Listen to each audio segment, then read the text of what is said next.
আসলে তোমাদের মতন কিছু মেয়েদের কারণে আজকে তোমাদের স্বামীদের বদনাম হয়। তোমরা কি জানো যে তোমাদের স্বামীরা কীরকম পরিশ্রম করে বিদেশের মাটিতে? তারা কঠোর পরিশ্রম করে তারপরে টাকা উপার্জন করে তোমাদেরকে পাঠায়। ভালো লাগতেছে না। হ্যালো বেবি, কি অবস্থা? এই বেবি বেবি করতেছো? এতক্ষণ তোমার আসার সময় হলো? আরে বসো তো। তোমার কি মাথায় কিছু নাই? একটা মানুষ যে তোমার জন্য এতক্ষণ ধরে বসে থাকে, এমন একটা মেয়ে রাস্তার ভিতরে, তোমার কি আসলেও কথাটা চিন্তা করার ব্যাপার। এই চিন্তার কি আবার? হ্যাঁ, তোমারে যদি আমি কিছু বলি, আজকে না কালকে, কালকে না পরশু, যদি কইছো না চলো না একটু ঘুরতে যাই, কি সুন্দর জায়গা বেবি, আজকে না কালকে তুমি প্রেম করবার আইছো আমার লগে। এই জীবনে প্রেম করছো? আসলে তুমি যেসব জায়গায় যাও এসব জায়গা আমার পছন্দ হয় না। আসলে আমি তোমারে নিয়ে যেতে চাই ভালো ভালো জায়গায়, যেরকম কক্সবাজার, বান্দরবন, খাগড়াছড়ি, এদিক জায়গায় যেতে সিন ভালো লাগে। তুমি আসো এই জঙ্গলে, ওই অমুকের বাসায়, অমুকের গলিত, অমুকের চিপায়, এগুলোকে আসলে প্রেম করার জায়গা? প্রেম করার মেইন জায়গায় হচ্ছিল কক্সবাজার, সমুদ্র সৈকত। তোমার হাতটা ধরবো, নিয়ে মনে করো নদীর পাড় দিয়ে হাঁটবো, কি ভালোই লাগবে না লাগে। তোমার গল্প যে একটু ফুচকা খাইতে পারে না, একটু ঝালমুড়ি খাইবার গেলে যতটা ব্যাখ্যা দেয়, হে আবার কক্সবাজার। এই জীবনে কক্সবাজার শহর দেখছো?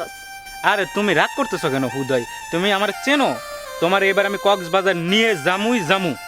আচ্ছা ঠিক আছে বেবি, তুমি যদি এবার আমাকে কক্সবাজার নিয়ে যাও, তোমাকে এবার আমি বিয়ে করব। আচ্ছা, তুমি তো এই আশ্বাস আমার অনেক দিন ধরে দিচ্ছ যে বিয়ে করব।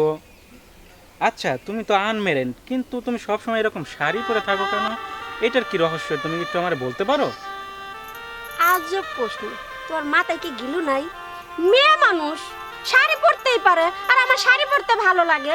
যেমন তোমার প্যান্ট না পরলে লুঙ্গি পরতে ভালো লাগে, একটা জিনিস যে কোনো একটা জিনিস পরতে তোমার ভালো লাগে, এরকম আমার না ওই সব ড্রেস আপ ভালো লাগে না। আমাকে শাড়িতে খুব ভালো লাগে, তাই আমি শাড়ি পরি। এটা কোনো প্রশ্ন হলো? না, আমার কিরকম যেন সন্দেহ লাগে যে তুমি বিবাহিত কিনা, কারণ তুমি সব সময় শাড়ি পরো। আমারে তো ধোকা দিচ্ছ না? মানে তুমি এতদিনের পরে আমাকে সন্দেহ করে তুমি এই কথা বলতেছো, তার মানে তুমি আমাকে সন্দেহ করো? বাস, তোমার সাথে আর আমার কোনো কথা নেই, ঠিক আছে? চলে যাবো, গেলাম, থাকো তুমি তোমার সন্দেহ নিয়ে। না, আমি কি কথাটা বলে ভুলই করলাম? ও হুদয় আমার লগে রাগ করলো, রাগ করে চলেই গেল। না, যাই, বাসার দিকে যাই।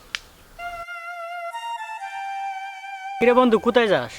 আরে বন্ধু, তোর কাছ বিলে যাচ্ছিলাম। আসলে মনটা খুব একটা ভালো লাগতেছে না। একটা প্রেম করছি দোস্ত, কিন্তু আমার কিরকম যেন সন্দেহ লাগে জানিস। ও একজন আনবিবাহিত মহিলা, কিন্তু ওর হাতে চুড়ি, শাড়ি, সবসময় শাড়ি চুড়ি পরে থাকে।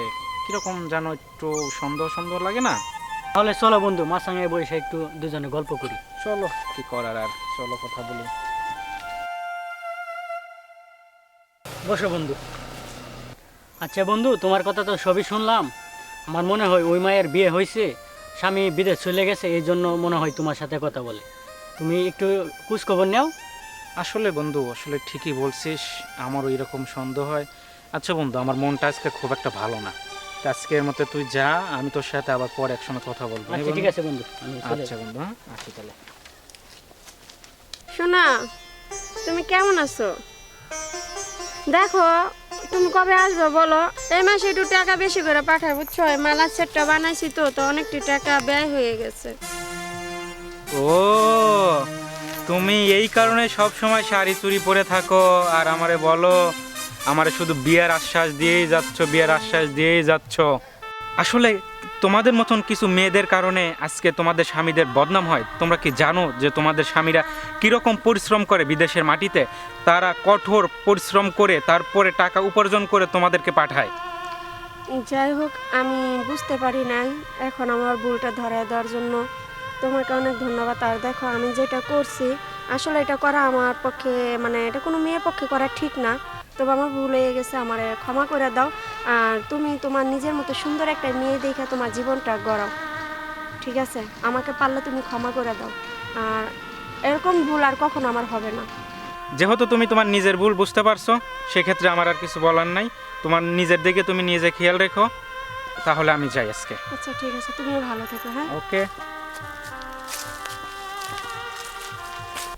হ্যালো দর্শক, আমরা আছি আপনাদের মাঝে হিপ হপ টিভি নিয়ে। হিহাব টিভিতে আপনারা লাইক শেয়ার কমেন্ট করবেন এবং আমাদের কোন চরিত্রতে আপনারা দেখতে চান অবশ্যই আমাকে জানাবেন, ঠিক আছে? আর কমেন্টের আমাদের কমেন্টের মাধ্যমে জানাবেন আর আমাদের পাশে থাকবেন, কারণ আপনাদের আমাদের পাশে খুবই দরকার। আর আমরা কষ্ট করি শুধু আপনাদেরকে বিনোদন দেওয়ার জন্যই, এই জন্যই কষ্ট করে এত দূর থেকে আসা আর আপনাদেরকে বিনোদন দেওয়া, এটাই আমাদের কাজ। আপনারা আমাদের পাশে থাকবেন এই কামনাই করি। আসসালামু আলাইকুম।